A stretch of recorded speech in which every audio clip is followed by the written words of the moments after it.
మీ business ఏదైనా మీ ఊర్లో promotion చేయాలంటే అది సుమన్ టీవీతోనే సాధ్యం. ఇప్పుడే సంప్రదించండి. నమస్తే సుమన్ టీవీ. మన ప్రస్తుతం కాకినాడ పార్లమెంట్ సభ్యులైనటువంటి వంగ గీతా విశ్వనాథ్ గారు ప్రస్తుత 2024 సార్వత్రిక ఎన్నికలకు సంబంధించి రాష్ట్ర రాజకీయాల్లో పెనుసంచలంగా ఉన్నటువంటి పిఠాపురం నియోజకవర్గ వైఎస్ఆర్సీపీ ఎమ్మెల్యే అభ్యర్థిగా ప్రకటించినటువంటి వంగ గీతా విశ్వనాథ్ గారి దగ్గర ఉన్నాము. మేడం గారు ఏ విధంగా స్పందిస్తారు, ఏంటి ఆవిడ గెలుపు అవకాశాలు ఏ విధంగా ఉన్నాయి, ఆవిడ ప్రణాళికలు మేడం గారి ప్రణాళికలు ఏ విధంగా ముందుకు దూసుకుపోతున్నారు ఏంటి అనేది ఆవిడ మాటల్లోనే మనం తెలుసుకునే ప్రయత్నం చేద్దాం. నమస్తే మేడం. 2024 ఎన్నికలకు సంబంధించి వంగ గీతా విశ్వనాథ్ గారిని అభ్యర్థిగా ప్రకటించిన సంగతి అందరికీ తెలిసిందైతే ప్రచారంలో మీరు దూసుకుపోతున్నారు. మీ ప్రచారం ప్రజలు మీకు పిఠాపురం ప్రజలు మిమ్మల్ని గెలిపించాలి అంటే ఎందుకు ఓటు వేయాలంటే మీరు ఏం సమాధానం చెప్తారు? నేను పిఠాపురం ప్రజలకు సేవ చేస్తాను కదా. పిఠాపురం ప్రజలు ఈ గతంలో చేసిన సేవలు కానీ గతంలో నాకున్న పిఠాపురం ప్రజలతో ఉన్న అనుబంధం వల్ల కానీ ముఖ్యమంత్రి జగన్మోహన్ రెడ్డి గారు నాకు పిఠాపురం ప్రజలకి రెండోసారి చేసే అవకాశం నాకు ఇచ్చారు.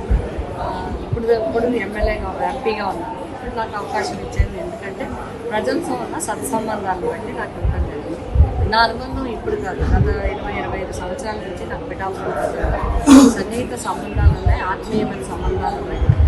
అన్ని రకాలుగానే వాళ్ళకి ఒక నమ్మకం ఉంది. జగన్మోహన్ రెడ్డి గారి ప్రభుత్వం మీద ఏ విధమైన నమ్మకం ప్రజలకు ఉందో మా నమ్మకం నువ్వే జగనన్న అనే విధంగా పిఠాపురం ప్రజలే కాదు రాష్ట్ర వ్యాప్తంగా జగన్మోహన్ రెడ్డి గారు నమ్మకం పెట్టినారు. వైఎస్ఆర్సీపీ పార్టీ మీద ఎంత నమ్మకం ఉందో వంగ గీత మీద కూడా అంత నమ్మకం ఉంది. పిలిస్తే పలుకుతారు, మాకు అందుబాటులో ఉంటారు, ఇక్కడ అన్ని రకాలుగా పనులు చేస్తారు. ఒక పేరు ఉంది, మా ఇంట్లో ఆడబడుచు కింద లెక్క, మా ఇంటి బిడ్డ కింద, కులాలకు అతీతంగా మతాలకు అతీతంగా మా కాన్స్టిట్యున్సీలో ఉన్న ప్రాంతాలకు అతీతంగా, ఒక విధంగా చెప్పాలంటే వయసులకు అతీతంగా వాళ్ళ ఇంట్లో ఒక భాగస్వామిగా పెడతారు. వాళ్ళ ఇంట్లో ఏదైనా ఊర్లో అమ్మవారి సంబరం వెళ్తే వాళ్ళ ఇంటి ఆడపడుచులతో పాటు నాకు ఒక వాటా పెడతారు, పసుపు కుంకుమ వాటా. అంటే అంత అనుబంధం నాకు ఆ ప్రజలకి మధ్య ఉంది. అంతేకాకుండా నేను ఏ పదవి చేసినా కూడా పిఠాపురం నియోజకవర్గానికి మరి నాకు పూర్వజన్మ సుకృతం కావచ్చు, పూర్వజన్మ అనుబంధం కావచ్చు, ఈ పిఠాపురంతో నాకు చాలా అనుబంధం ఏర్పడింది రాజకీయంగా. దాన్ని ఈరోజు విడదీయలేని బంధంగా ఏర్పడింది. నిజంగా చెప్పాలంటే నేను అందరికన్నా చాలా అదృష్టవంతురాలి. జగన్మోహన్ రెడ్డి గారు మళ్ళీ ఈ పీఠికాపురాన్ని, మళ్ళీ ఈ శ్రీపాద శ్రీవల్లభుడు జన్మించినాడు, మళ్ళీ ఈ పాదగయ క్షేత్రాన్ని, మళ్ళీ ఈ మా కుంతి మాధవ క్షేత్రాన్ని, ఈ క్షేత్రంలో ఉండే ప్రజలకి సేవ చేసే అవకాశం రెండోసారి రావటము, అందులో కంటిన్యూగా ఎంపీగా నేను ఇప్పుడు దాకా సేవలు అందించాను, మళ్ళీ ఎమ్మెల్యేగా చేసే అవకాశం రావటం అంటే నిజంగా కూడా తప్పకుండా ప్రజలు ఖచ్చితంగా వారికి అందుబాటులో ఉండే వ్యక్తిని ఎంచుకుంటారు. వాళ్ళకి ఎవరైతే పిలిస్తే పలుకుతారో ఏ కార్యక్రమం చూడమా. ఎందుకంటే మనం కూడా అర్థం చేసుకోవాలి, పిఠాపురం ప్రజలు అంటే ఎక్కువ వ్యవసాయం మీద ఆధారపడతారు. వ్యవసాయ రైతులు ఉన్నారు, కౌలు రైతులు ఉన్నారు, అదేవిధంగా రైతు కూలీలు ఉన్నారు. ఇక్కడ ఇండస్ట్రీస్ కొంచెం ఇప్పుడిప్పుడే రైస్ ఇండస్ట్రీస్, మిగతా ఇండస్ట్రీస్ అన్నీ కూడా బలపడుతూ ఉన్నాయి. అటువంటి సమయంలో నీటికి కొరత వచ్చినా కావాలి, వంతులో సరిగా నీరు రాకపోయినా కావాలి, మత్స్యకారులు ఎక్కువగా ఉన్నారు, వాళ్ళకి ఏది బోట్ చిన్న సమస్య వచ్చినా పెద్ద సమస్య వచ్చినా కావాలి.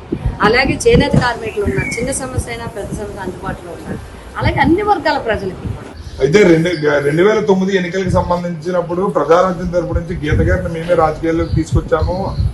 గీత గారిని మేము మళ్ళీ జనసేనలోకి పిలిస్తే ఆహ్వానించడానికి మేము రెడీగా ఉన్నాము, ఆవిడ జనసేనలోకి జాయిన్ అయితే బాగుంటుందని చెప్పి పవన్ కళ్యాణ్ గారు మిమ్మల్ని జాయిన్ అవ్వమని చెప్పి ఆయన అడుగుతున్నారు. దీనిపై మీరు ఏ విధంగా స్పందిస్తారు? 2009కి ముందే నేను ఇంచుమించుగా అంతకు ముందు ఒక 15 సంవత్సరాలు దగ్గర 15 సంవత్సరాల నుంచి నేను రాజకీయాల్లో ఉన్నాను. స్టూడెంట్ అప్పటి నుంచి ఉన్నాను. దగ్గర 85 నుంచి 95 వరకు నేను 10 years పనిచేసిన తర్వాత నాకు జిల్లా పరిషత్ చైర్మన్ వచ్చింది. అంతకుముందుకు రాష్ట్ర స్థాయిలో 4 పోస్టులు డైరెక్టర్స్ కానీ, రీజనల్ చైర్మన్ కానీ, ఉమెన్ అండ్ చైల్డ్ వెల్ఫేర్కి ఇలా చాలా పోస్టులు చేసే అవకాశం ఇచ్చారు నాకు. అట్లాగే తర్వాత మళ్ళీ కంటిన్యూగా నేను ఎంపీ రాజ్యసభ చేశాను. ఎంపీ రాజ్యసభ క్లోజ్ అయింది నా 2006లో. చిరంజీవి గారు పార్టీ పెట్టారు, అన్నయ్య గారు. అప్పుడు 2008 నేను జాయిన్ అయ్యాను. రాష్ట్రం అంతా వారితో ఫాలో అయి ఉన్నాను. అప్పుడు నాకు అదృష్టం కొద్దీ వారు నాకు అక్కడ పిఠాపురం సీట్ ఇవ్వటం జరిగింది. ఆ పిఠాపురం సీటుకు నేను నెగ్గాను. అంటే అంతకుముందు చాలా సంవత్సరాల నుంచి రాజకీయంగా నేను ఉండడం జరిగింది. బహుశా వారికి అంతవరకే సమాచారం తెలిసి ఉండొచ్చని నేను అనుకున్నాను. అయితే నేను కాపు ఆడపడిచిన పిఠాపురం నియోజకవర్గం అంట్లోకి కాపుల ఓట్లు ఎక్కువగా ఉన్నాయి కాబట్టి పవన్ కళ్యాణ్ గారు పిఠాపురం నుంచి పోటీ చేస్తున్నారని చెప్పి అంటున్నారు. దీనిలో భాగంగానే నేను కాపు ఆడపడుతున్న కాపుల మద్దతు పవన్ కళ్యాణ్ కన్నా నాకే ఎక్కువ ఉంటుంది అని చెప్పి మీరు ఇదివరకే ప్రకటించారు. దీనిపై మీరు ఏ విధంగా స్పందిస్తారు? కాపుల మద్దతు ఎక్కువగా ఎవరికి ఉండబోతుందని మీరు ఆశిస్తున్నారు? ఫస్ట్ ఆఫ్ ఆల్ తెలుసుకోవాల్సింది, నేను అందరి ఆడబడుచుని, కులాలకు అతీతంగా మతాలకు అతీతంగా నేను అందరి ఆడబడుచుని. వాళ్ళ ఇంటి ఆడబడుచులతో సమానంగా నన్ను చూస్తారు, ఇంటి బిడ్డతో సమానంగా నన్ను చూస్తారు. ఇందులో కులాలు మతాలు ఏం లేవు.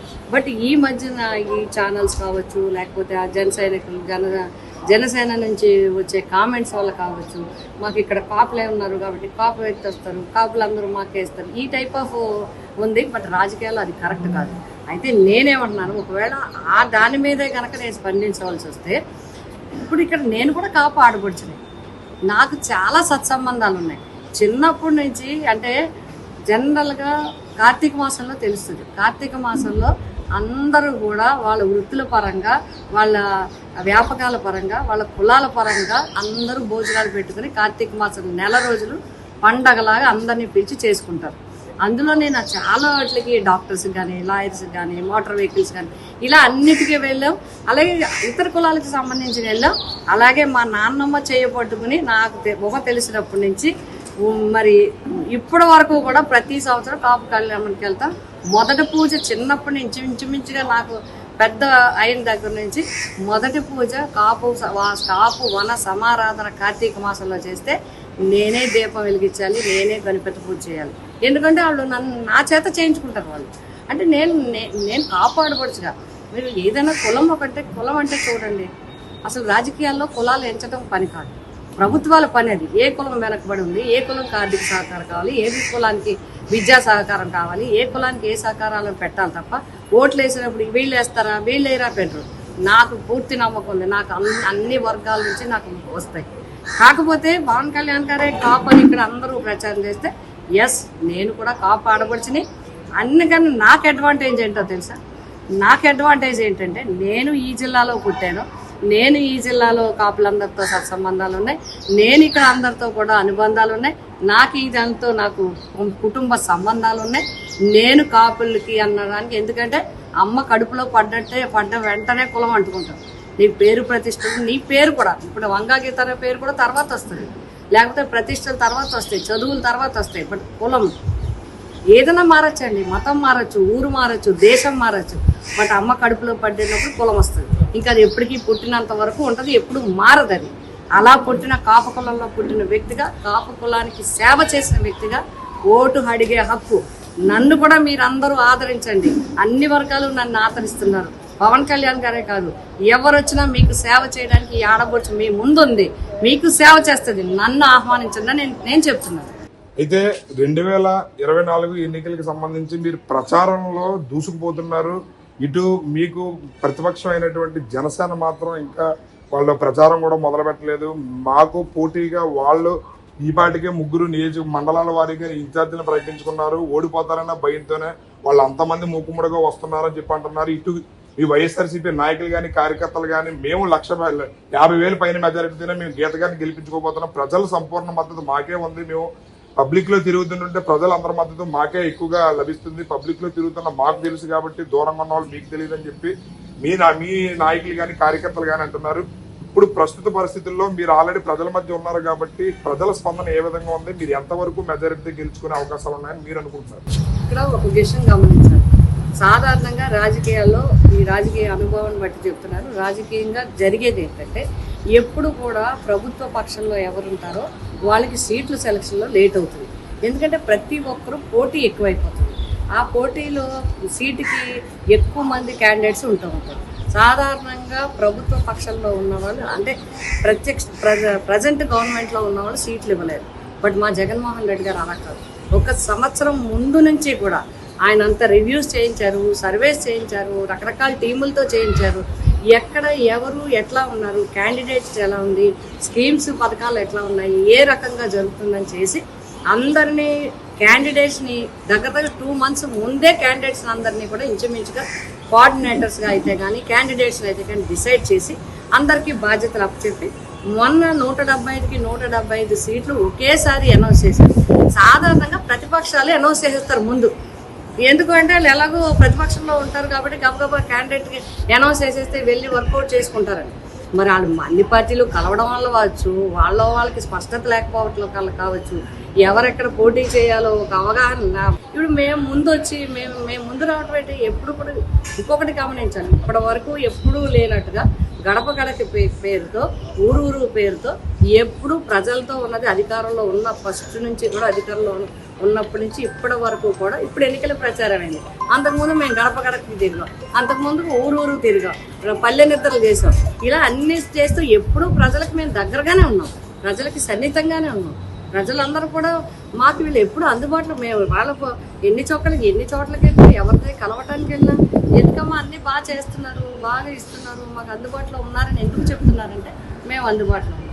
ఇంకా వాళ్ళు ఏంటంటే మా మీద అందరూ వచ్చేస్తున్నారు, వాళ్ళు చేసేస్తున్నారు, వీళ్ళు వచ్చేస్తున్నారు, ఇన్ఛార్జ్. ఇది ఎన్నికల్లో గెలవటానికి ఒక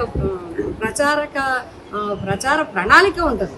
ఆ ప్రణాళిక ప్రకారము క్యాండిడేట్కు తోడుగా ఎవరెవరు ఉండాలనేది తప్పకుండా ఒక కార్యక్రమం చేయాలన్నా, ఒక శుభ కార్యక్రమం చేయాలన్నా ఒక్కళ్ళు ఆ కుటుంబమే చేరు, అందరూ వచ్చి అన్ని పనులు సర్దుకుంటారు.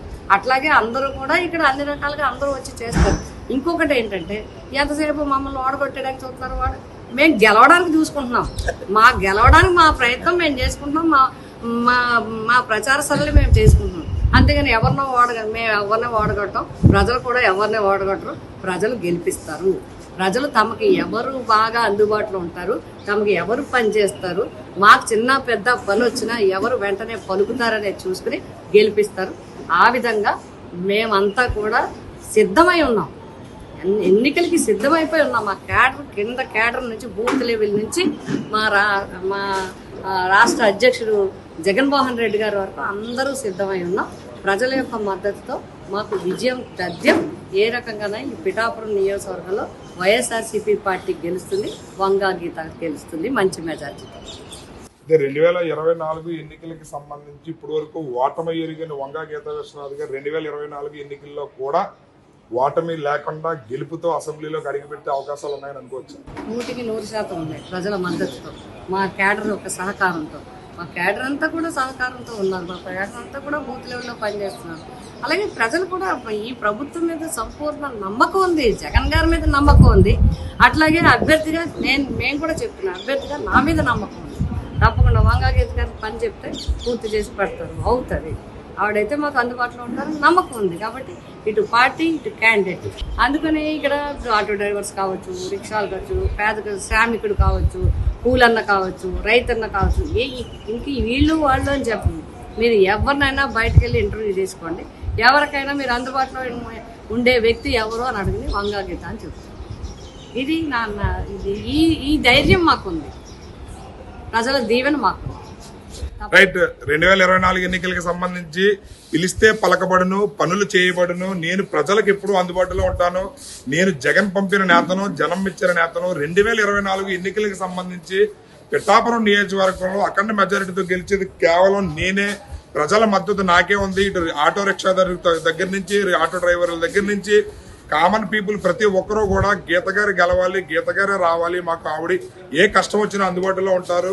పవన్ కళ్యాణ్ గారు ఎక్కడ ఉంటారు, మాకు ఖచ్చితంగా వంగా గీత గారి అవసరం మాకు ఉంది, ఆవిడ మేము గెలిపించుకుంటాము, అఖండ మెజారిటీతో గెలిపించుకుని అసెంబ్లీకి పంపిస్తామని చెప్పి తెలియజేస్తున్నారు. మేడం గారు అయితే మాత్రం ఖచ్చితంగా బరిలో ఉండేది నేనే, అసెంబ్లీలో అడుగుపెట్టేది నేనే అని చెప్పి తెలియజేస్తున్నారు.